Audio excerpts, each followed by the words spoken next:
I was raised as a Christian.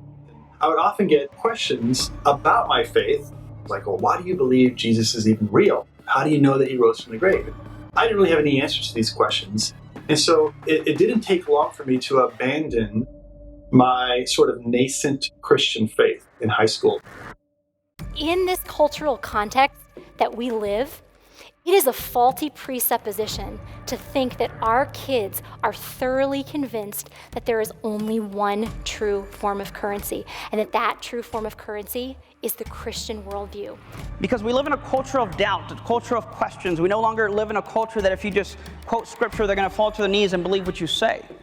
If we allow a culture around us to believe false ideas that lead people to think Christianity is just foolish and Christians are just deluded, then this will be a huge obstacle for people to come to Christ. What do different worldviews teach? And how do I evaluate the truthfulness of that teaching?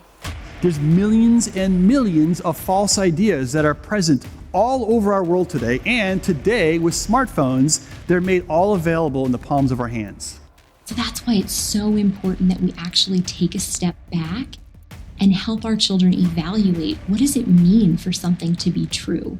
And I would suggest to you that one of the best ways, in fact, to be able to spot error or false ideas about God is to be very acquainted with the truth.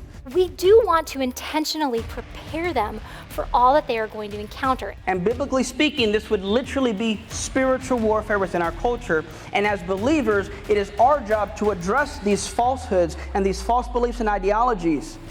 And equip believers to understand some of the basics of what we believe and why we believe it. And so, of course, that naturally brought me to apologetics.